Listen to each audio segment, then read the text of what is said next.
Hi guys, welcome. So today on the 14th of October 2023, let us look at some important issues in news in 30 minutes. And the second thing is, please give a round of applause to all of you watching today. Even when there is an India-Pakistan match, you people are tuned in to watch the current affairs. That shows your dedication and that shows you are fully committed to this exam. So an applause from my side as well, and an appreciation on my side. Please continue this consistency, and this consistency is what is required in this exam. With that, let us start off with the first issue of the day, and the first issue is parents and educators must reduce students' stress. Okay, this article today is mainly talking about student suicides.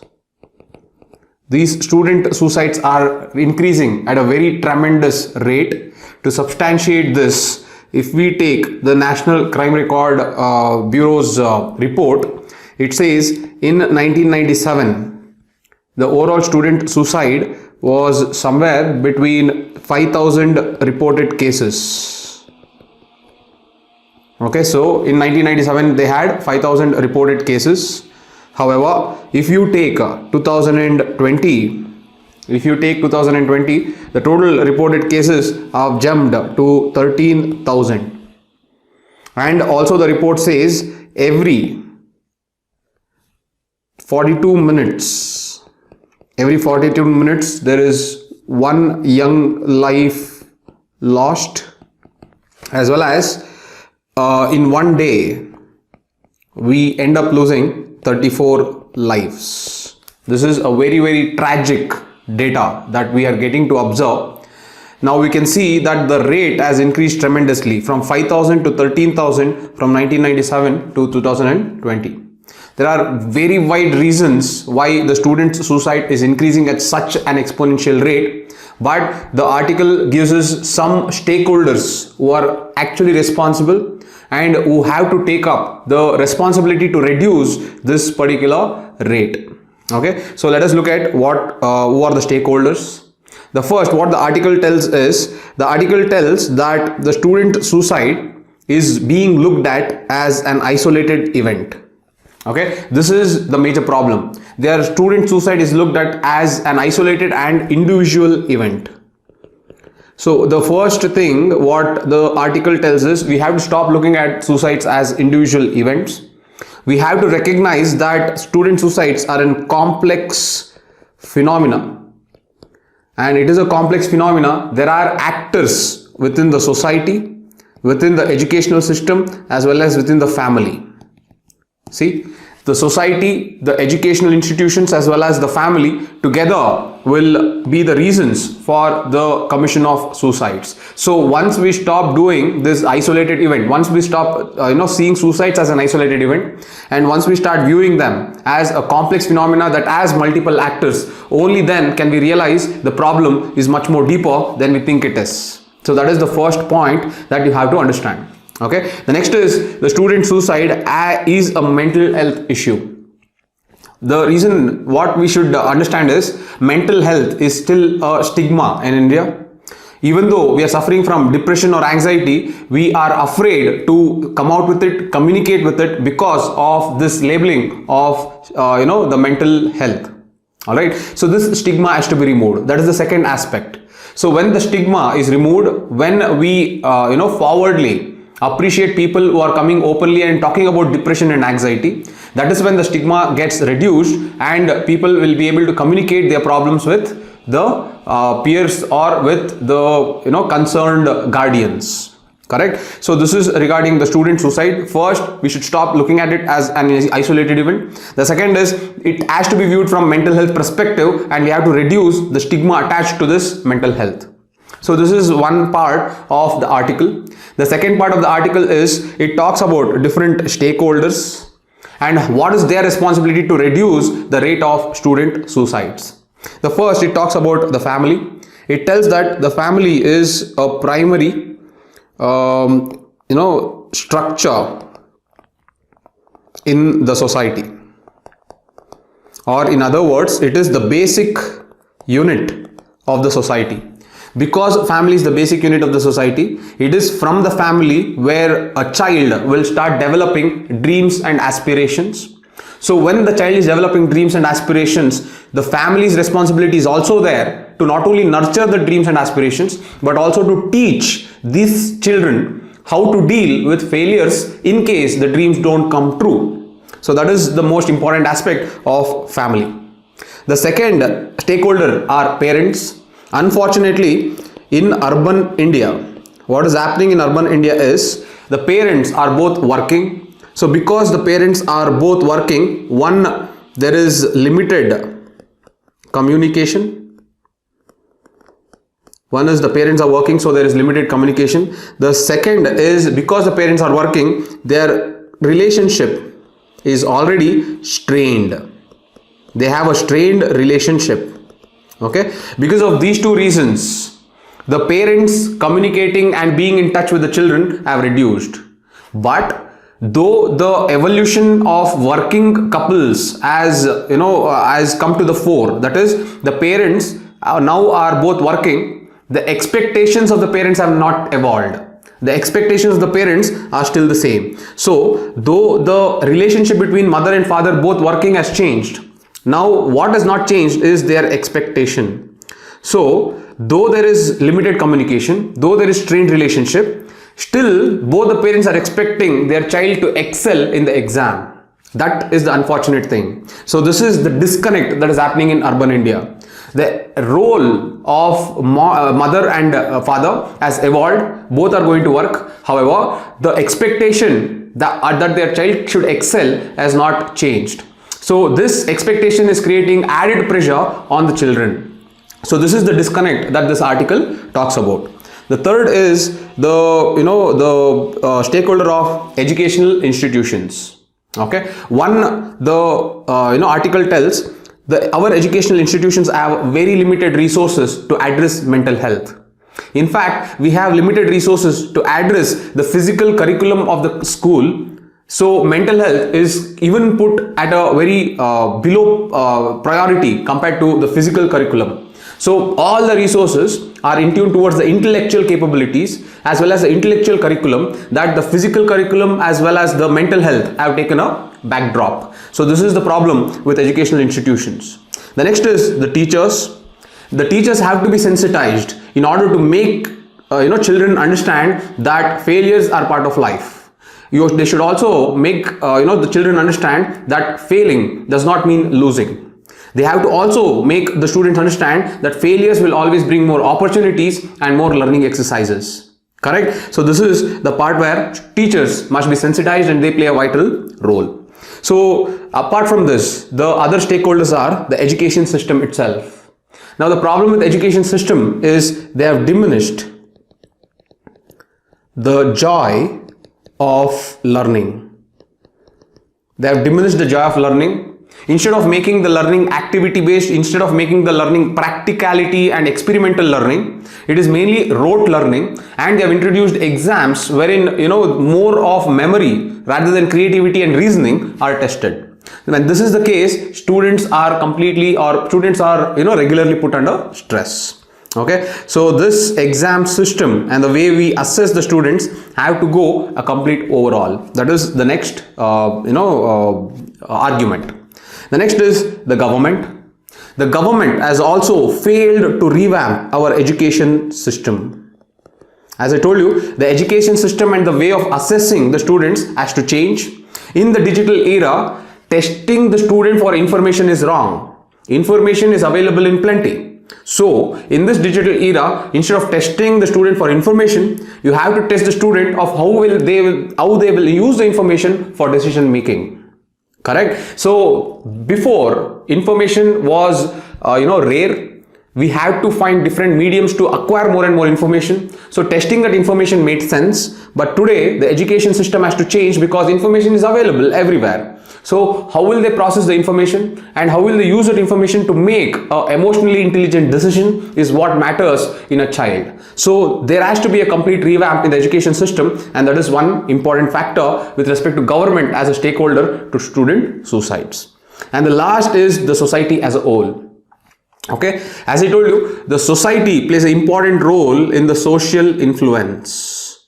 So what is happening in the society is, because of the social media overlapping with the society, it is constantly portraying the happy, eternally happy life of everyone. Only the good side of life is being portrayed by the society. That adds pressure to the child, because when the child is not able to get that good aspects of life, the child feels that the child is a failure. The child feels that his or her life has already ended, and the child feels that there is something that is missing, or the child is already victimized. Now, because of portraying this only good side by the society and not trying to make understand the children about the bad side of life, this is a very important change that has to be brought about in the society, so that society should show both the sides of life, good as well as bad. Okay, so this is a very beautifully written article. Now questions have already started to come in GS1 of Indian society. This time in the mains exam they had asked, what is the role of digital tools with children upbringing? Something like that they had asked in GS1 of Indian society. So more and more questions will come on what is the impact of the society as well as the different stakeholders within the society on the mind of a child. Okay, so please make sure that this article is well articulated, so you have to make a very good note of it. This can easily be replicated in the answer. Okay, very nicely written and bringing different dimensions to substantiate why the rate of student suicides in India is increasing tremendously. Okay, so this is that article. The next issue is democracy dies when justice suffers. Okay, so this article is mainly talking about judicial reforms.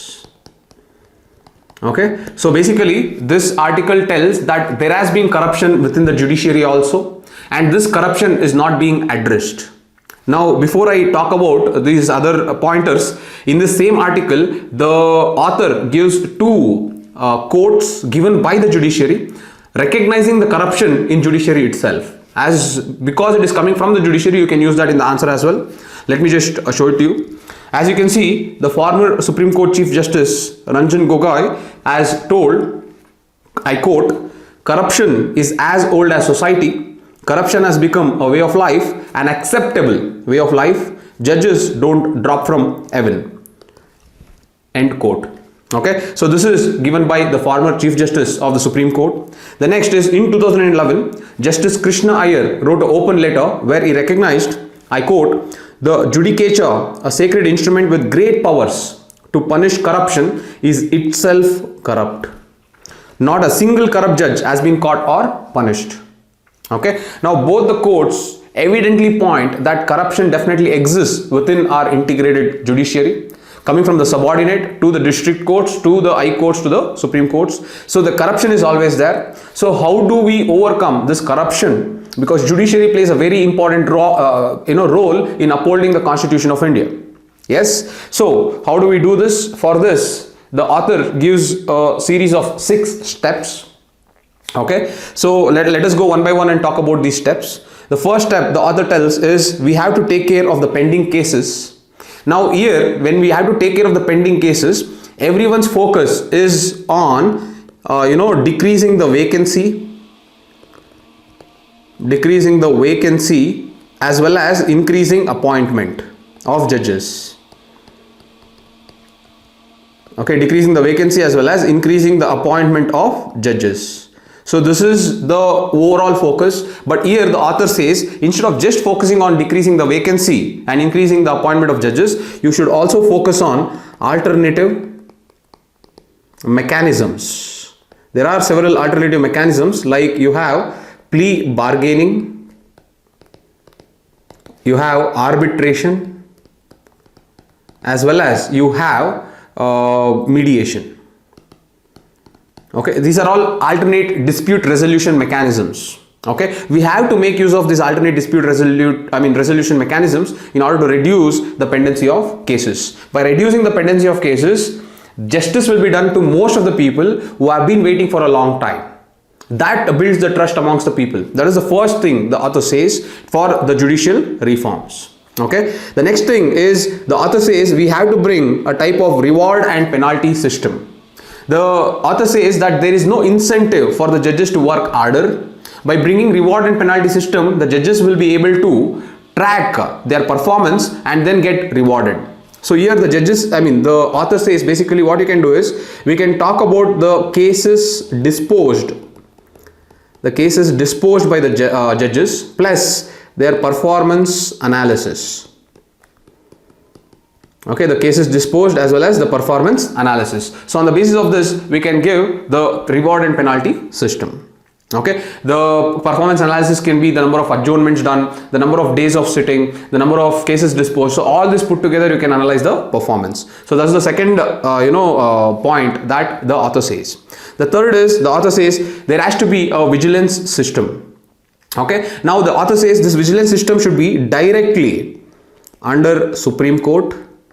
Just because we have to protect the independence of judiciary, let the vigilance system be directly under the Supreme Court. However, we have to make sure that the vigilance system is very effective and the Supreme Court investigates the complaints. The Supreme Court investigates the complaints regularly.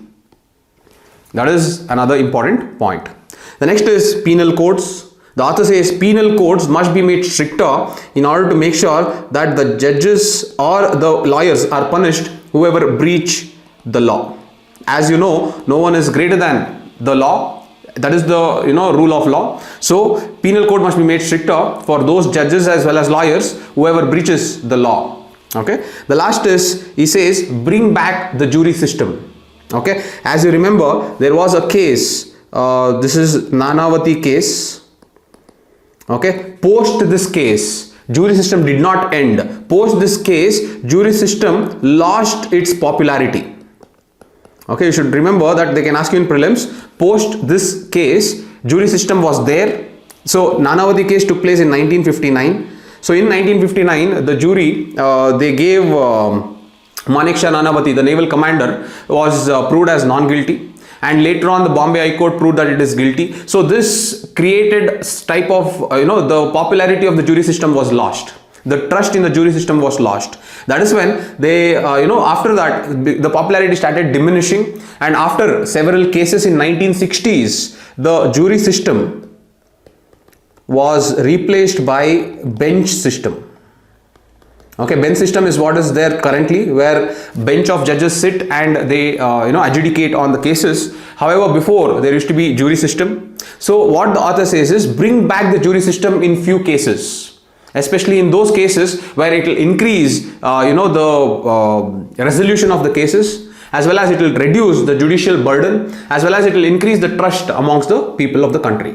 So in those cases, you can bring back the jury system. That is the next argument. And the last is the contempt of court. This is the most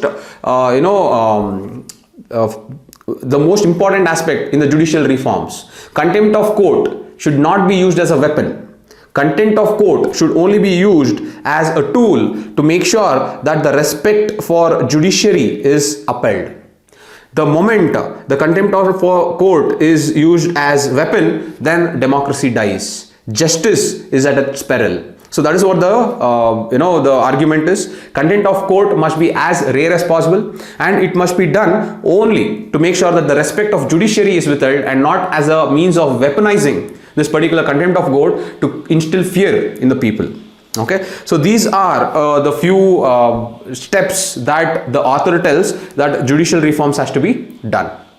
Okay, so finally what we feel is, as you keep judiciary is a very important aspect in GS2. The question keeps coming on judiciary. So one, you have to have these points in your fingertips to write an answer, and I hope you have ample amount of points here. Also, what you can say is, we can talk about, is judicial standards and accountability bill. Is Judicial Standards and Accountability Bill 2010. This bill, should it be passed?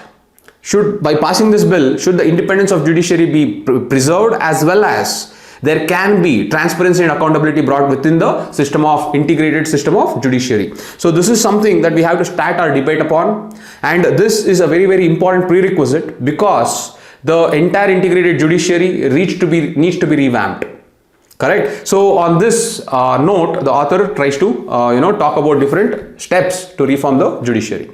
All right. So this is the entire issue with respect to judiciary. Okay. Finally, the author will conclude. You can use this in your conclusion also. The author concludes in the words of a Dutch judge. The author concludes with the words of Dutch judge whose name is Meerbaks. Okay, in this Meerbaks, I'll quote. The Meerbaks quotes that now is the time for the legal system to reflect on how a judge's integrity is evidenced and how it can be seen to be believed by the public. Okay, I'll repeat. This is given by the Dutch judge Meerbaks, and this he says now is the time for the legal system to reflect on the judge's integrity. Reflect on how the judge's integrity is evidenced and how it can be seen to be believed by the public. Okay, so justice need not be only done, justice should also be seen to be done. On the basis of that, these lines are, okay, how a judge's integrity is evidenced and how it can be seen to be achieved or believed by the public. So this is what is the concluding remark in this article. Very beautifully written article, and judicial reforms is a very important topic in your exam as well.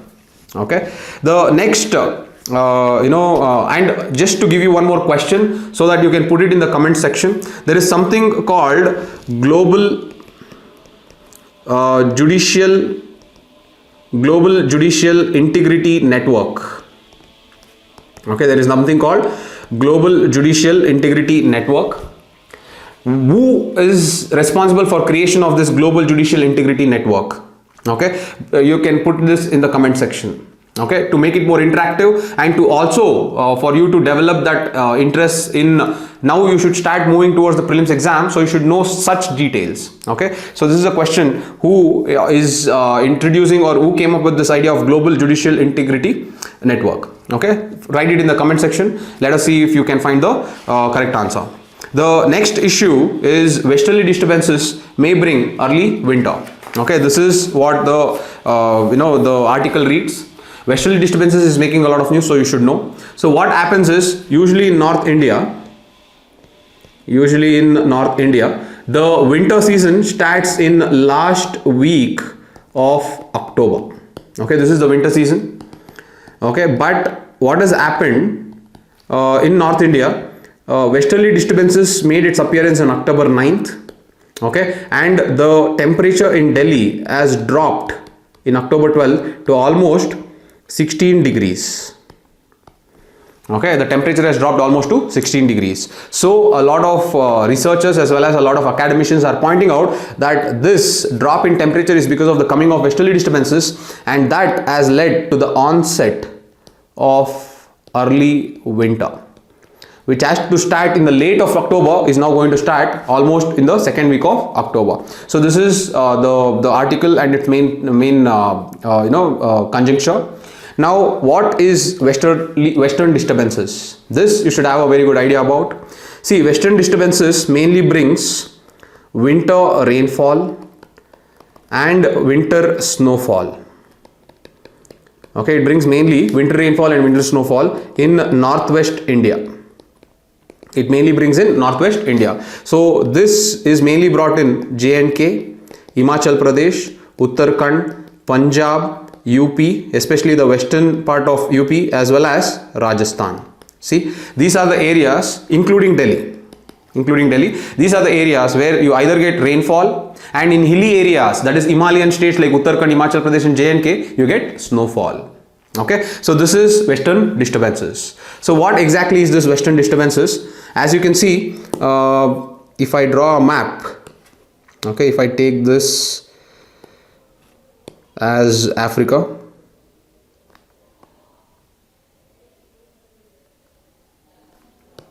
okay, if I take this as the African continent and the Indian subcontinent, and see, this is the Mediterranean Sea. Okay, in the Mediterranean Sea, you start developing what we call as temperate cyclones. In the Mediterranean Sea, temperate cyclones develop, and these temperate cyclones are pushed by the westerlies towards India. Okay, as these temperate cyclones are pushed by the westerlies towards India, see, these temperate cyclones come over northwest part of India. And these temperate cyclones, when they come to the northwest part of India, because they are coming from the west, they have been given the name western disturbances. Okay, so this is what is western disturbances. So these western disturbances basically occur during the winter season, and these western disturbances bring rainfall to northwestern part of India. Okay, and also they are very, very important for rabi crop. Okay, they are important for the growth of rabi crop. But what happens is, see, why by the coming of western disturbances it will increase the onset of winter season is, if you take the India,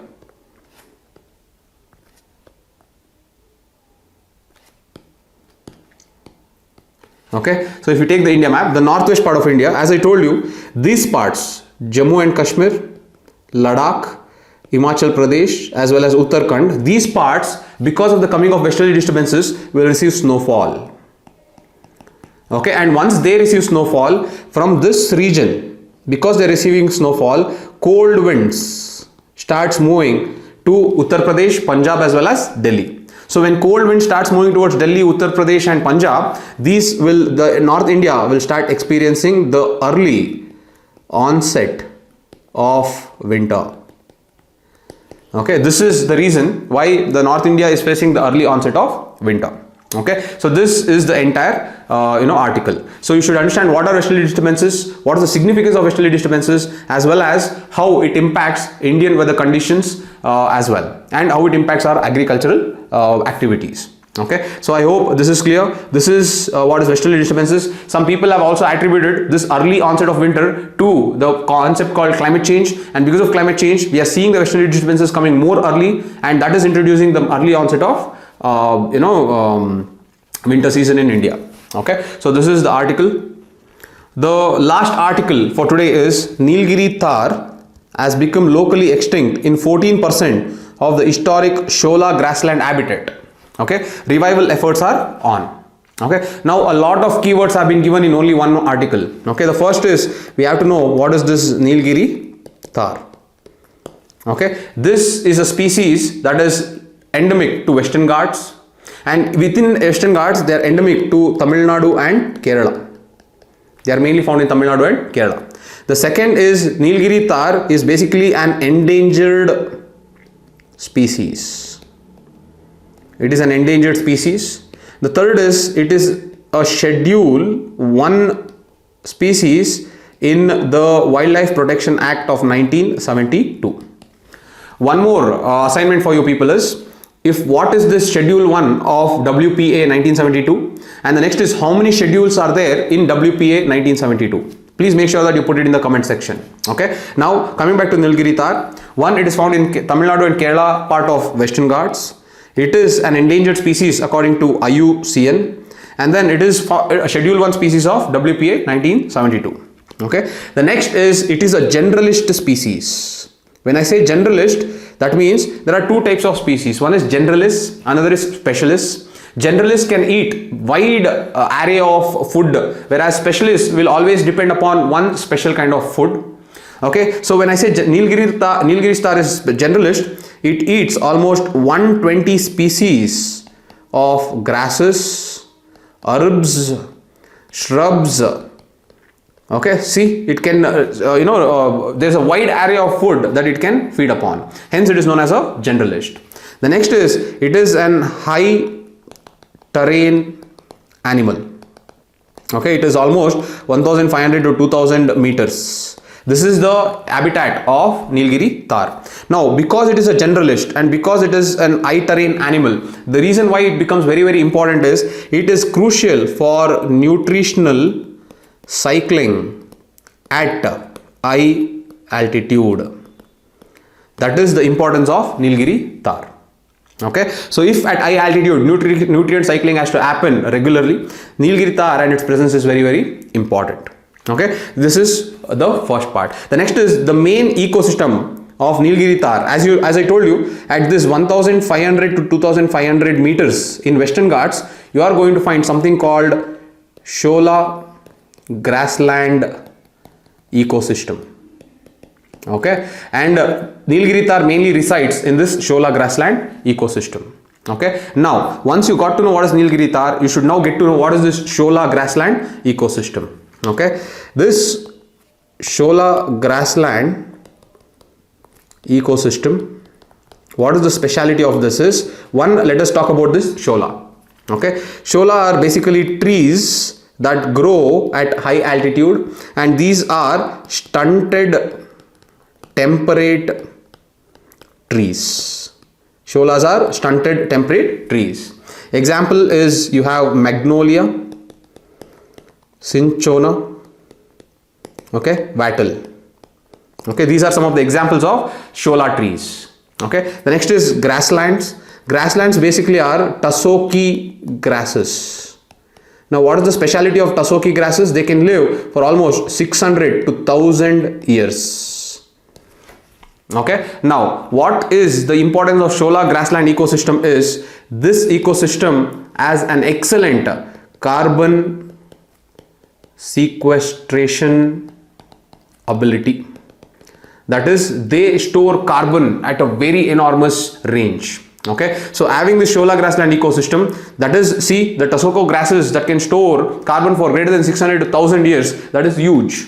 So if we have to develop climate resilience, we have to make sure that our Shola grassland ecosystems survive. These high altitude ecosystems are a prerequisite for the survival of Nilgiri Tahr. Okay, so basically this article, whatever you are reading, is come on the lines of something called Nilgiri Tahr project. This is being taken up in Tamil Nadu. It is a 5-year project, and they are trying to reintroduce Nilgiri Tahr. They are trying to reintroduce Nilgiri Tahr in Glenmorgan Mountains. Okay, they are trying to reintroduce Nilgiri Tahr in Glenmorgan Mountains. This Glenmorgan Mountains is present in Nilgiris. Okay, that also is important from prelims perspective. Okay, Glenmorgan Mountains, Nilgiris. So where are they introducing it from? They are introducing it from Mukurthi National Park. Okay, they are introducing Nilgiri Tahr from Mukurthi National Park into Glenmorgan Mountains, and the Glenmorgan Mountains is in Nilgiris. So this is the Nilgiri Tahr project. That is a 5-year project that is being done in order to increase the population base of Nilgiri Tahr, which is a prerequisite for an high altitude ecosystem, especially the Shola grassland ecosystem. Okay, knowing about this is very, very important from your prelims perspective, especially in the environment as a subject. Environmental questions are usually application based. The basic questions have been stopped, so please make sure that you learn these species and ecosystems that comes in use. You should have a very good idea about it, including the river systems and wetlands also. Okay, so these are the important issues of the day, and I hope it was helpful. As I told you, I have given you 2 assignments. One, what is the organization or an institution that created the Global Judicial Integrity Network? That is the first question. Global Judicial Integrity Network. What is the organization that created this? The second is, tell me what are the schedules present in the Wildlife Protection Act 1972. The reason is Wildlife Protection Act 1972 is a question that comes every year in prelims. They ask you different versions of the provisions, or they ask you different provisions itself. However, Wildlife Protection Act 1972 is a very, very important act for you to learn for prelims exam. Alright, so please make sure that you answer this. What are the different schedules in the Wildlife Protection Act 1972, as well as which institution created the Global Judicial Integrity Network? Okay, I hope the session was helpful, guys, and I hope you people are learning and enjoying the aspect of newspaper reading. Alright, so please make sure that you like, share, subscribe, as well as share it to as many people as possible, because the more you share, the more views there is, the more motivated I am to do this on a daily basis. Thank you, guys. Thank you so much. Again, I appreciate your commitment and your efforts today to view this class in the midst of the match and the hype that has been created towards it. I completely appreciate your commitment. I'll see you tomorrow again. Thank you, guys. Bye.